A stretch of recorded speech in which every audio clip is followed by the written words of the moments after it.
Selamat datang di segmen analisa. Kembali kita update terkait dengan pro kontra ijazah Joko Widodo Presiden ke-7 Indonesia. Hari ini ada update terbaru di mana kuasa hukum Jokowi beserta adik iparnya yang bernama Wahyudi Ardianto sudah secara resmi menyerahkan ijazah SMA dan juga S1-nya ke Bareskrim Polri.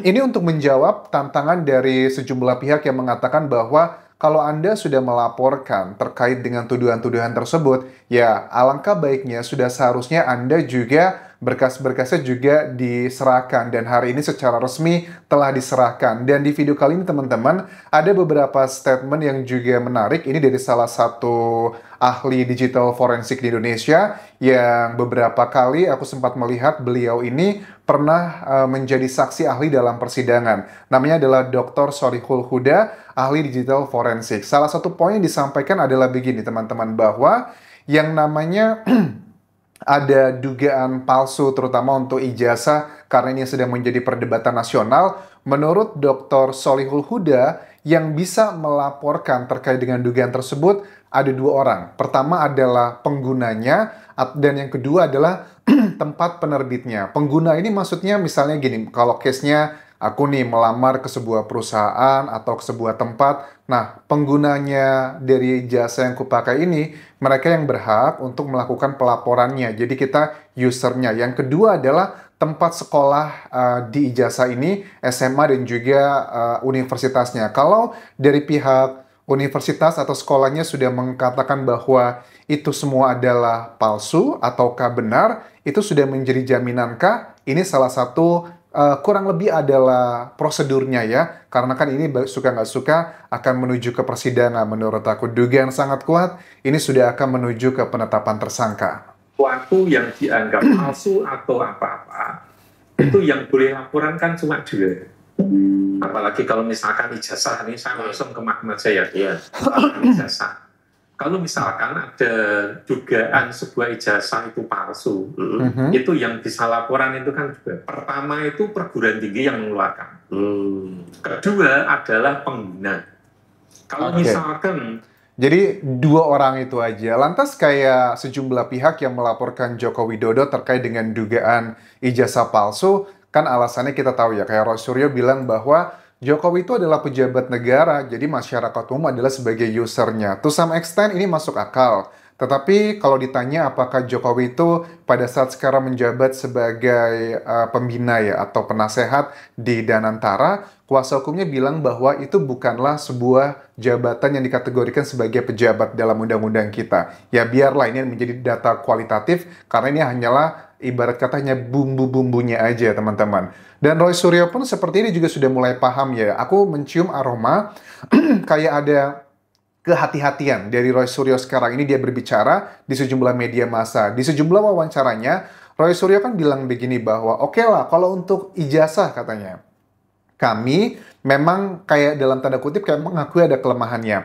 Kami belum pegang yang asli karena itu cuma berdasar dari postingan kader salah satu partai di Indonesia. Nah, terus dia berusaha mengatakan bahwa kalau ternyata yang dijadikan bagian tersebut adalah palsu, yang diposting oleh kader partai tersebut adalah palsu, nah artinya yang harus dipermasalahkan, yang kena undang-undang ITE adalah orang tersebut, bukan malah kami-kami semua ini, seorang ahli atau saintis ya, ilmuwan, untuk mencari kebenaran dari dugaan-dugaan kejanggalan-kejanggalan yang muncul dari postingan tersebut. Oke, kita coba simak statementnya berikut ini. Sama, apa yang kami uji itu adalah apa yang diposting dan dinyatakan asli oleh seorang kader yang waktu itu dia jelas betul mengatakan itu asli. Dan itu adalah cukup similar dengan yang juga ditunjukkan oleh Sigit Sunarta. Bahwa kemudian nanti misalnya dikatakan, oh ijazahnya bukannya gitu. Nah, berarti nanti kita lihat siapa yang kemudian sudah mempublikasikan, mentransmisikan, kemudian melakukan pengubahan terhadap ijazah yang tadi disebut asli itu. Itu aja, jadi gunakan juga pasal-pasal di ITE itu dengan benar. Jangan kemudian pasal 32, 35. Yang... Jadi ini permainan kata-kata kalau aku lihat di wawancaranya di Kompas TV teman-teman. Karena ya memang kayak serba salah ya. Memang secara literally yang disampaikan Roy Suryo ini ada benarnya juga kan. Yang memposting pertama kali dia. Tetapi yang mengubah narasi. Ini kan lebih ke intention ya, dan juga deliknya delik aduan kan. Artinya kalau memang Jokowinya tidak mengadukan orang tersebut karena dia tidak menyakiti, tidak menghina, karena mengatakan asli udah beres gitu kan ya. Tapi kan lawannya berbeda, diposting kemudian membuat narasi yang dinilai Jokowi adalah merendah-rendahkan serendah-rendahnya, menghina dirinya sehina-hinanya. Itu kan salah satu kutipan yang disampaikan Jokowi beberapa waktu lalu, teman-teman. Jadi, secara statement memang Roy Suryo itu benar, tetapi apakah kebenaran tersebut sudah pasti akan menyelamatkan dia dari dugaan sangat kuat dia adalah salah satu sosok yang dilaporkan. Kenapa aku bilang dugaan? Karena waktu wawancara dengan kuasa hukum Joko Widodo ini juga di sejumlah media tetap mengatakan bahwa kami tidak mau menyebutkan 5 orang atau siapa-siapa saja yang kami laporkan, kami tetap menggunakan inisial. Tunggu aja nanti dari penyidik pada saat ada pemanggilan dan juga penetapan tersangka sebenarnya.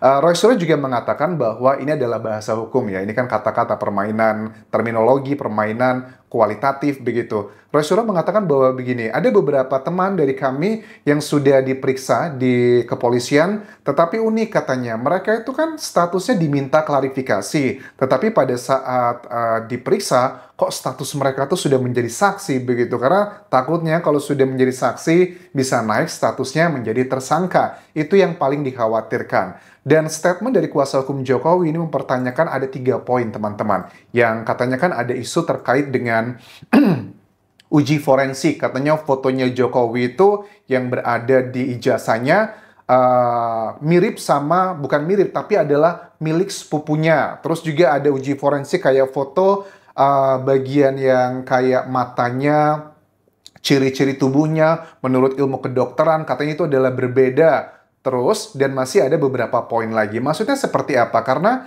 menurut kuasa hukum Jokowi, ini harus dibuktikan, nggak usah ngomongin skripsi dulu gitu. Coba Anda buktikan dalam persidangan bagaimana Anda yang mengatakan dirinya sebagai ilmuwan bisa menarasikan hal seperti itu. Bahwa ijazah ini sebenarnya bukan sepupunya Pak Jokowi dengan metode menggunakan aplikasi tertentu merubah foto. Itu harus juga dipertanggungjawabkan. Kedua, ada lagi versi yang bilang berdasarkan ilmu kedokteran bisa melihat dari bentuk mata, ciri-ciri tubuh bahwa ini bukan ijazah Pak Jokowi, fotonya berbeda. Itu adalah versi kedua. Ada versi ketiga juga yang bilang bahwa ini tidak ada tes simulamen pada saat itu di ijazah, ya.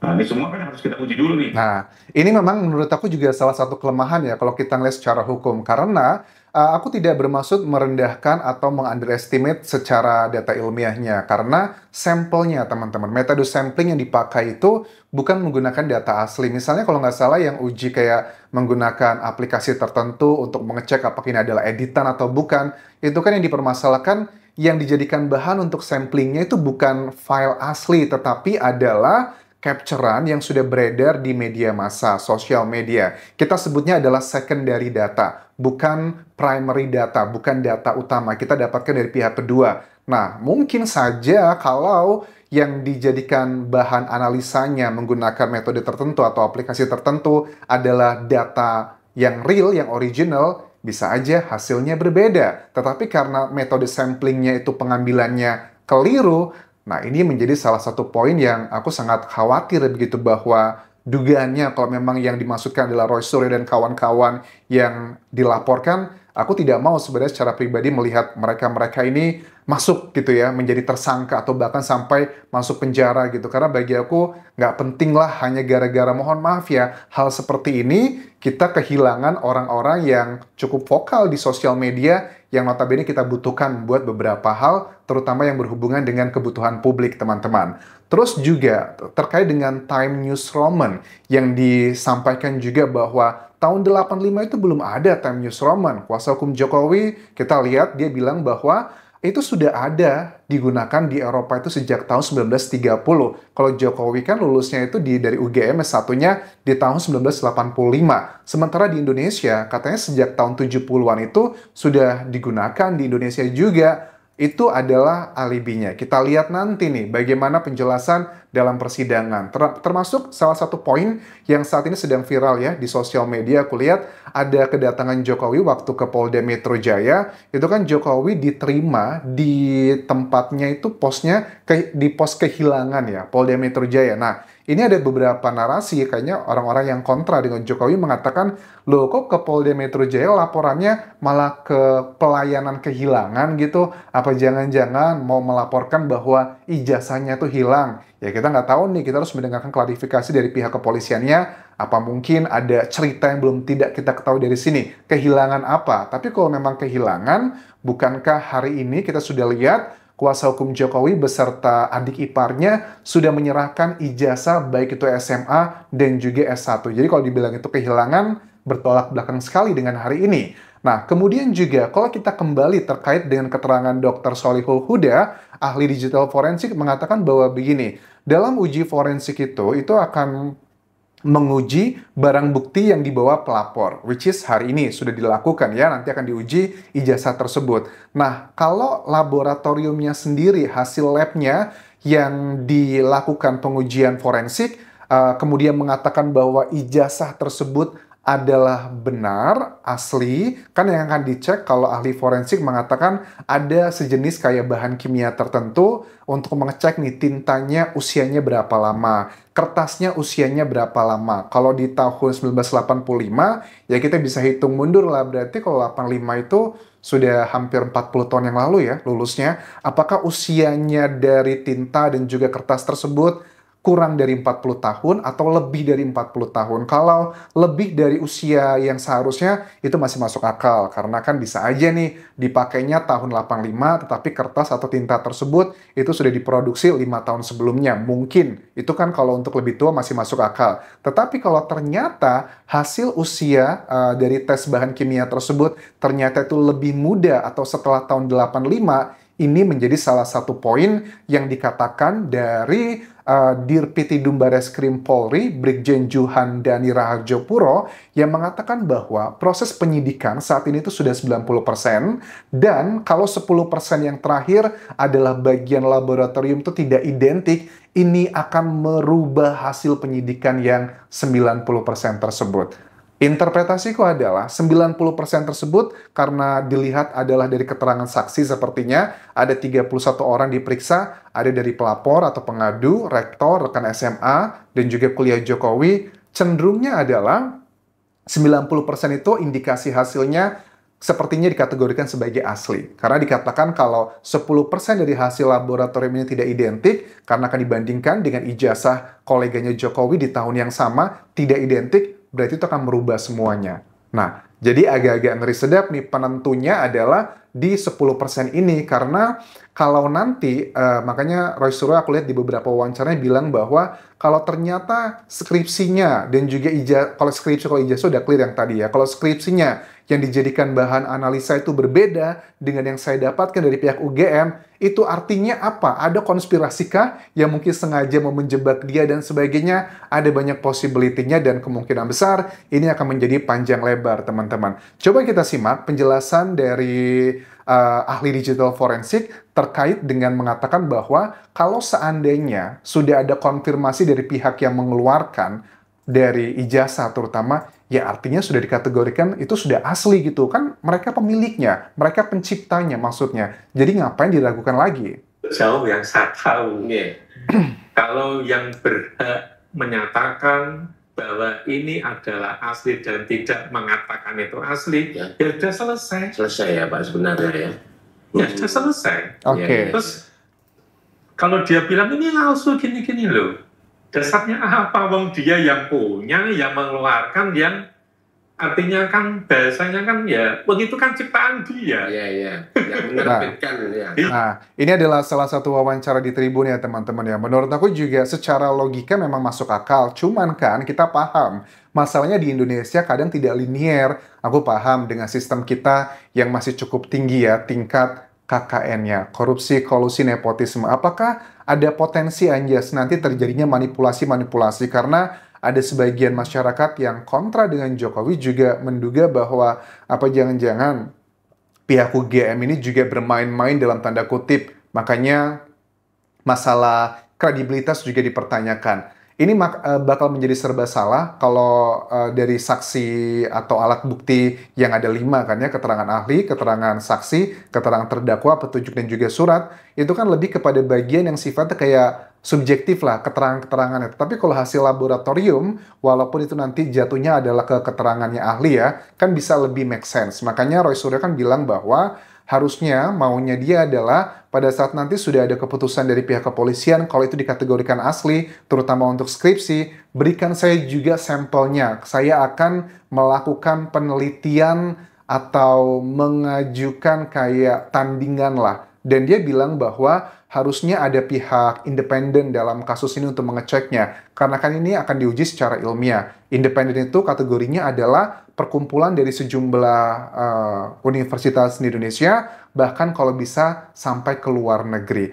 Ya, menurut aku sih boleh-boleh aja. Cuman aku melihat secara keseluruhan ya, memang apa sih manfaatnya buat masyarakat umum Indonesia terkait dengan isu ini?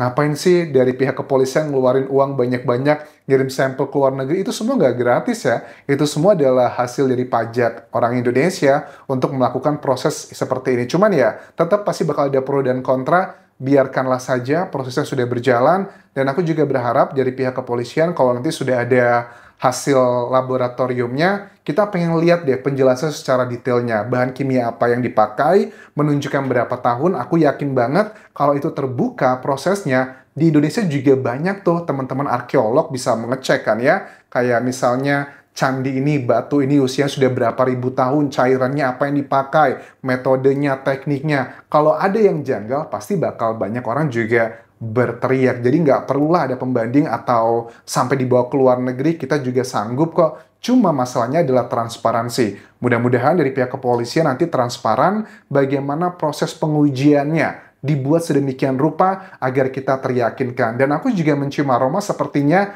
Pak Jokowi ada kemungkinan untuk mencabut laporannya untuk orang-orang yang dilaporkan.